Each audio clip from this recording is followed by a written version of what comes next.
Hello everyone, myself खुशी and you are watching Commerce Studies। आज हम पढ़ेंगे बिजनेस स्टडीज़ का chapter number 3 business environment.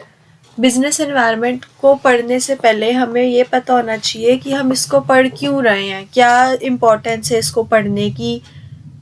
Business environment की जो स्टडी है ये इम्पॉर्टेंट है किस लिए, बिजनेस को ग्रोथ करवाने के लिए और बिजनेस के सर्वाइवल के लिए ये स्टडी बहुत ज़्यादा इम्पॉर्टेंट हो जाती है। बिजनेस एनवायरनमेंट का क्या मीनिंग होता है? देखो, बिजनेस एनवायरनमेंट वो होता है जिस एनवायरनमेंट में बिजनेस वर्क कर रहा है।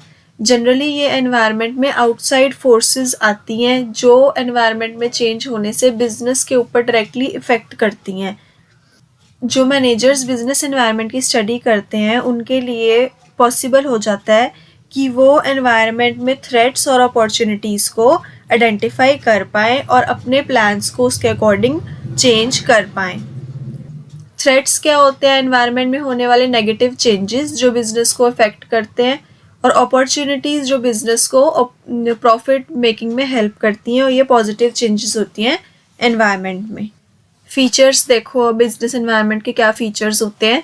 Totality of external forces, business environment में जो भी चीज़ें हमारे बिजनेस को इफ़ेक्ट करती हैं वो एक्सटर्नल फोर्सेस पे डिपेंड होती हैं। एक्सटर्नल फोर्सेस सारी मिलके हमारे बिजनेस को अफेक्ट कर रही हैं। एक्सटर्नल फोर्सेस में क्या क्या इंक्लूड हो जाएगा? Economic environment changes, social environment changes और पॉलिटिकल एनवायरनमेंट चेंजेस इसमें आ जाएंगे।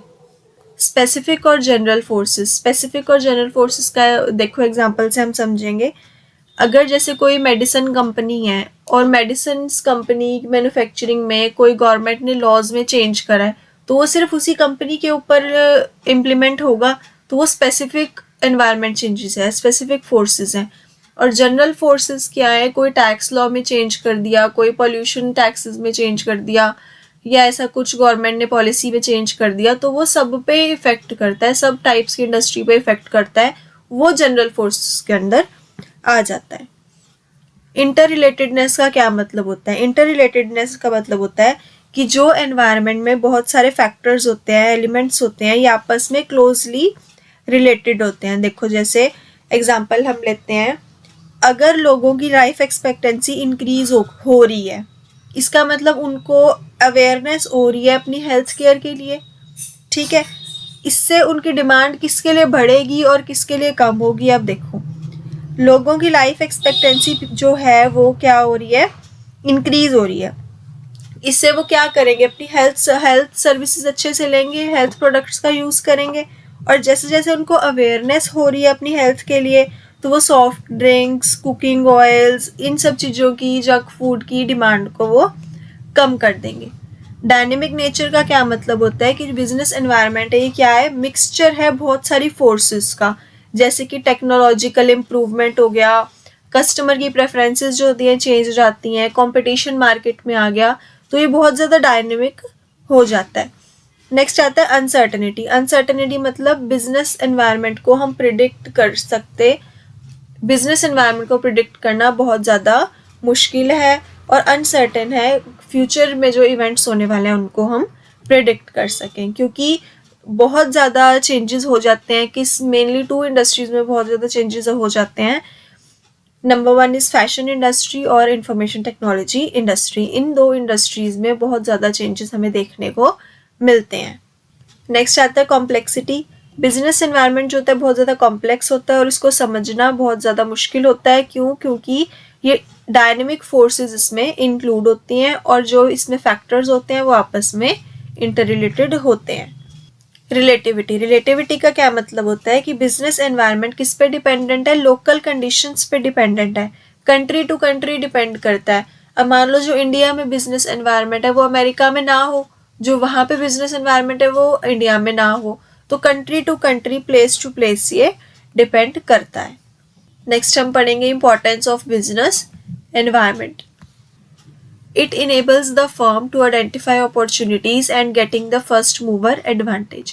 बिजनेस एनवायरनमेंट को हम प्रिडिक्ट करके, फ्यूचर में होने वाले इवेंट्स को हम प्रिडिक्ट करके क्या पता लगा सकते हैं कि आने वाले टाइम में हमारे लिए क्या अपॉर्चुनिटीज़ हैं और उससे हम क्या कर सकते हैं, फर्स्ट मूवर एडवांटेज गेन कर सकते हैं। अब जैसे मारुति सुजुकी कंपनी है, इन्होंने क्या करा, स्मॉल कार्स की नीड को देखा कि हमारे एनवायरनमेंट में आने वाले टाइम में स्मॉल कार्स की बहुत ज़्यादा नीड होने वाली है, और उस नीड को पूरा करा। क्यों? क्योंकि मिडिल क्लास पॉपुलेशन हमारे इंडिया में बहुत ज़्यादा है। It helps the firm to identify threats and early warning signals. इसका क्या मतलब होता है कि जो आने वाले टाइम में, फ्यूचर में हमें थ्रेट्स आने वाले हैं, थ्रेट्स से बचने के लिए हमें एक प्रॉपर प्लानिंग कर सकते हैं। अब देखो, जैसे अगर हमें प्रिडिक्शन हो रही है, हमने आइडिया लगा लिया कि एमएनसीज हमारे इंडियन मार्केट में एंटर करने वाली हैं, तो वो क्या हो गया, एक वार्निंग सिग्नल हो गया। उस सिग्नल को अकॉर्डिंग इंडियन जो इंटरप्राइज है, उन्होंने क्या करा, अपने आप को प्रिपेयर कर लिया, उस कंपटीशन से कूप करने के लिए प्रिपेयर कर लिया। It helps in coping with rapid changes. जो बिजनेस एनवायरनमेंट में रैपिड चेंजेस होते हैं, इमीडिएट चेंजेस हो जाते हैं, उनसे कूप करने के लिए हम क्या करते हैं, एनवायरनमेंट को स्टडी करते हैं। It helps in tapping useful resources. इसका क्या मतलब है कि हम जो रिसोर्सेज हैं उनको अच्छे से ऑप्टिमम यूटिलाइजेशन करें। इनपुट रिसोर्सेज कौन कौन सी होती हैं और आउटपुट रिसोर्सेज कौन कौन सी होती हैं। इनपुट क्या होंगी, machines, raw material, labour, suppliers, finance, और आउटपुट क्या होंगी, कस्टमर्स के लिए क्या होंगी, गुड्स एंड सर्विसेज, गवर्नमेंट के लिए पेमेंट ऑफ टैक्सेस, इन्वेस्टर्स के लिए क्या होगा, जो उनको उनके इन्वेस्टमेंट में रिटर्न मिलता है। It helps in assisting in planning and policy formulation. इसका क्या मतलब होता है कि बिजनेस एनवायरनमेंट को स्टडी करके हमें अपने एनवायरनमेंट में होने वाले थ्रेट्स और अपॉर्चुनिटीज़ का पता लग जाएगा। उनके अकॉर्डिंग हम अपना फ्यूचर कोर्स ऑफ एक्शन में, दैट इज़ प्लानिंग, कर सकते हैं, और हम अपनी गाइडलाइंस को डेवलप कर सकते हैं, जैसे कि हम पॉलिसीज़ चेंज कर सकते हैं। It helps in improving performance. इससे क्या होगा, जब आप एनवायरनमेंट को स्टडी करोगे, कॉन्टीन्यूसली मॉनिटर करते रहोगे, तो आप एनवायरनमेंट के अकॉर्डिंग एडजस्टमेंट अपने आप को कर पाओगे। नेक्स्ट हमारा आ जाता है components of business environment. Components of business environment देखो क्या होते हैं, इंटरनल एनवायरनमेंट और एक्सटर्नल एनवायरनमेंट। इंटरनल में क्या होते हैं, objectives, policies, organisational structure, management information system, production method, production capacity. External में क्या होते हैं, माइक्रो एनवायरनमेंट और मैक्रो एनवायरनमेंट। माइक्रो में आ जाएंगे customers, suppliers, competitors, public, marketing, intermediaries, और मैक्रो में economic, social, technological, political and legal changes. Internal environment क्या होता है, ऐसे फोर्सेस होते हैं जो बिजनेस के विद इन प्रेजेंट करते हैं और बिजनेस को डायरेक्टली कंट्रोल करते हैं। एक्सटर्नल एनवायरनमेंट कौन सा होता है, जो बिजनेस को इनसाइड प्रेजेंट नहीं होता, आउटसाइड प्रेजेंट होता है, और बिजनेस का इस पे कोई कंट्रोल नहीं होता। इसमें आते हैं माइक्रो एनवायरनमेंट और मैक्रो एनवायरनमेंट। माइक्रो एनवायरनमेंट वो फैक्टर्स होते हैं जो बिजनेस से क्लोजली रिलेटेड होते हैं और हर एक बिजनेस यूनिट को डिफरेंटली अफेक्ट करते हैं। मैक्रो एनवायरनमेंट फैक्टर्स कौन से आते हैं, जो एक्सटर्नल फैक्टर्स होते हैं, जो जनरली सबको इफेक्ट करते हैं। नेक्स्ट हमारा टॉपिक आता है demonetisation and impact of government policy changes on business and industry. Demonetisation का क्या मतलब होता है कि हमने अपनी करेंसी को क्या कर दिया, अपनी इशूड करेंसी को जो सर्कुलेशन में है उसका लीगल स्टेटस ख़त्म कर दिया, विदड्रॉल कर लिया गवर्नमेंट ने। डीमोनेटाइजेशन की अनाउंसमेंट कब डेट को हुई थी, नवंबर 8, 2016 को डीमोनेटाइजेशन की अनाउंसमेंट हुई थी, जिसमें क्या हुआ था, जो 2 लार्जेस्ट डिनोमिनेशन के नोट्स हैं, 500 के और 1000 के नोट्स, उनका जो लीगल टेंडर का स्टेटस था वो लॉस्ट हो गया था। इससे क्या हुआ था, जो मनी इन सर्कुलेशन है उसमें से 86% मनी इनवैलिड हो गई थी। फीचर्स देखो डीमोनेटाइजेशन के क्या होते हैं, tax administrative measure. Tax administrative measure का क्या मतलब होता है कि जो लोगों के पास कैश है, कैश इन हैंड है, उसको वो क्या करें, बैंक्स में डिपॉजिट करें और उसके एक्सचेंज में उनको न्यू करेंसी मिल जाए। इससे क्या होगा, ब्लैक मनी जो आएगी बाहर आएगी और क्या अनअकाउंटेड कैश जो होगा वो डिक्लेयर होगा और उसके अकॉर्डिंग उनको टैक्स पे करना पड़ेगा विद अ पेनल्टी। नेक्स्ट आता है टैक्स इवेजन कंट्रोल मेजर। इसका क्या मतलब है कि अवॉइडिंग ए टैक्स इलीगली, टैक्स हम इलीगल कैसे अवॉइड कर सकते हैं? अपने एक्सपेंडिचर को ज़्यादा दिखा देना, इन्वेस्टमेंट्स कर लेना जो जिससे हमारा टैक्स जो हो डिक्रीज होता जाए। Creating less cash economy. Creating less cash economy का क्या मतलब है कि डिमोनेटाइजेशन में क्या हुआ, डिजिटल ट्रांजैक्शन को इंक्रीज किया गया जिससे हमारी इकोनॉमी में कैश की डिमांड है वो कम हो गई। Channelising savings into formal financial systems.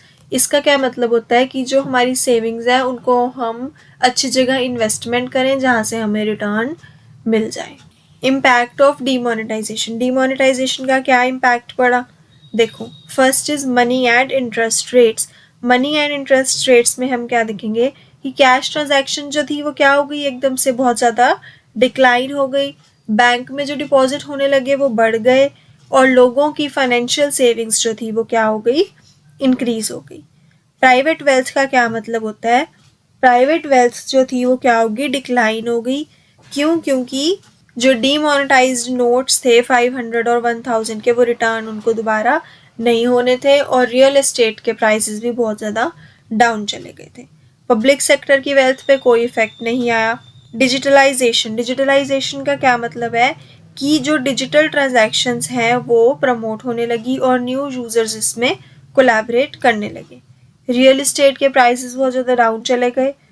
Tax collection. Tax collection में क्या हुआ, rise in income tax collection because of increased disclosures. Income tax collection बहुत ज़्यादा बढ़ने लग गई क्योंकि जो अनडिस्क्लोज इनकम थी वो डिस्क्लोज होने लग गई। नेक्स्ट हमारा टॉपिक आता है economic reform since 1991। First is liberalisation. Liberalisation का क्या मतलब है? It refers to unshackle economy from bureaucratic cobweb to make it more competitive. कि अपनी इकोनॉमी को ज़्यादा मार्केट में कम्पिटिटिव बनाना। कैसे कैसे हम बना सकते हैं? देखो, एबॉलिशिंग लाइसेंस रिक्वायरमेंट। लाइसेंस की जो रिक्वायरमेंट होती है कुछ इंडस्ट्रीज़ को वो ख़त्म कर देना और कुछ सिलेक्टेड इंडस्ट्रीज़ को शॉर्टलिस्ट कर लेना कि सिर्फ इन्हीं इंडस्ट्रीज़ को लाइसेंस की रिक्वायरमेंट होती है। गुड्स एंड सर्विसेज के प्राइसेस फिक्सेशन पे फ्रीडम देना। Make it easy to attract foreign capital and technology in India. Movement of goods से रिस्ट्रिक्शंस को हटा देना। इंपोर्ट एक्सपोर्ट के प्रोसीजर्स को सिंप्लीफाई कर देना। नेक्स्ट आता है प्राइवेटाइजेशन। इसका क्या मतलब होता है कि इकोनॉमिक प्रोसेस होते हैं ये जिसमें पब्लिक सेक्टर अंडरटेकिंग्स जो है पार्शियली या कम्प्लीटली प्राइवेट ओनरशिप के अंडर चली जाती हैं। नेक्स्ट हमारा टॉपिक आता है ग्लोबलाइजेशन। इसका क्या मतलब है कि इंटीग्रेट करना रेस्ट ऑफ द वर्ल्ड। अपनी जैसे पहले हमारा एग्जांपल लो कि एक क्लॉथ मैन्युफैक्चरिंग इंडस्ट्री है जो सिर्फ क्लोथ्स मैन्युफैक्चर करके इंडिया में सेल करती है और अब उसने क्या करा, क्लोथ्स मैन्युफैक्चर तो इंडिया में कर रही है, अब उसने बाहरली कंट्रीज में भी सेल करना स्टार्ट कर दिया। उससे क्या होगा, ग्लोबलाइजेशन हो जाएगी। नेक्स्ट आता है impact of government policy and changes of business and industry. इससे क्या होगा, देखो कंपटीशन इंक्रीज होगा। कंपटीशन कैसे कैसे इंक्रीज हो सकता है, मेनली वो एयरलाइंस, बैंकिंग, इंश्योरेंस और टेलीकम्युनिकेशन इंडस्ट्रीज में कंपटीशन इंक्रीज होता है। क्यों इंक्रीज होता है? क्योंकि फॉरेन कंपनीज जो है हमारे इंडिया में आ जाती हैं। More demanding customers. पहले क्या होता था, कस्टमर्स को इतनी चॉइसेस नहीं मिलती थी, इतनी किसी बात की नॉलेज नहीं होती थी, बट आजकल क्या है, कस्टमर्स बहुत ज़्यादा इन्फॉर्म्ड हैं और उनको एक प्रोडक्ट को परचेज करने के लिए बहुत ज़्यादा चॉइसेस मिल रही हैं। Rapidly changes in technological environment. Technological environment में बहुत ज़्यादा चेंजेस आ रहे हैं। न्यू टेक्नोलॉजी से क्या है, पॉसिबल है कि हम इम्प्रूव कर सकें अपनी मशीनरी को, प्रोसेसेस को, प्रोडक्ट्स एंड सर्विसेज को भी इम्प्रूव किया जा सके। Market orientation. मार्केट ओरिएंटेशन में क्या होता है कि पहले क्या होता था, प्रोडक्शन ओरिएंटेड मार्केटिंग होती थी, बट अब बहुत ज़्यादा चेंजेस होने के कारण मार्केट ओरिएंटेड मार्केटिंग होती है। मार्केट ओरिएंटेड मार्केटिंग का क्या मतलब है कि पहले कंपनीज क्या करेंगी, स्टडी करेंगी और एनालाइज करेंगी मार्केटिंग को, उसके अकॉर्डिंग अपनी प्रोडक्शन करेंगी। नेक्स्ट आते हैं, देखो नेक्स्ट टॉपिक है managerial response to changes in business environment. कि बिजनेस एनवायरनमेंट में चेंजेस हो रहे हैं उससे मैनेजरियल रिस्पॉन्सेस क्या होते हैं, मैनेजर्स को किस हिसाब से रिस्पॉन्स करना चाहिए। Brand building. नंबर 1 आता है ब्रांड बिल्डिंग, कि कंपनीज को अपने ब्रांड बिल्डिंग की तरफ एक्सपेंडिचर करने चाहिए। कैसे करेंगी कंपनीज एक्सपेंडिचर? देखो, सबसे ज़्यादा बिग कंपनीज जो हैं उन्होंने, जैसे सोनी, हुंडई, एलजी, सैमसंग, इन्होंने क्या करा, बहुत ज़्यादा अमाउंट एक्सपेंडिचर इन्वेस्ट करा, बहुत ज़्यादा। किस चीज़ पे? ब्रांड बिल्डिंग पे, जिससे उनकी गुडविल इंक्रीज हो गई। Customer focus. कस्टमर फोकस का क्या मतलब है कि अब क्या है, ट्रेंड हो गया है कस्टमर की नीड्स को और उनको सेटिस्फाई करना। कैसे हम कर सकते हैं? सेल्स प्रमोशन टेक्निक्स होती हैं, जैसे by one get one free हो गया। 24/7 उनको सर्विसेज प्रोवाइड करनी कि आपकी जो कंप्लेंट है वो रजिस्टर कर सकें। डाइवर्सिफिकेशन। डाइवर्सिफिकेशन का क्या मतलब है? इसका बेस्ट एग्जांपल है रिलायंस। रिलायंस ने क्या करा, एक ही कंपनी बहुत ज़्यादा डिफरेंट टाइप्स ऑफ इंडस्ट्रीज में इंडल्ज है, जैसे कि आईटी, कम्युनिकेशन, टेक्सटाइल्स, पेट्रोकेमिकल्स, इन सब में वो है। जैसे रिलायंस डिजिटल हो गया, रिलायंस ट्रेंड्स, रिलायंस फ्रेश, ये सब कुछ रिलायंस के ही कॉन्ग्लोमेरेट्स हैं। Joint venture and consolidation of multi nationals. इसका क्या मतलब है कि large number of multi nationals जो होते हैं वो इंडिया में एंटर कर रहे हैं और इंडिया के साथ ही क्या कर रहे हैं, जॉइंट वेंचर्स बना रहे हैं। जैसे Ford enters with Mahindra, general Motors किससे एंटर हुआ, हिंदुस्तान मोटर्स से। होंडा किसके साथ एंटर हुआ, सील से। तो ये जॉइंट वेंचर्स इन्होंने बनाए। शार्पली इम्प्रूव्ड कॉम्पेंसेशन लेवल्स, क्या मतलब होता है इसका? देखो, स्पेशल मैनेजरियल और टेक्निकल सर्विसेज को बहुत ज़्यादा अटेंशन देना।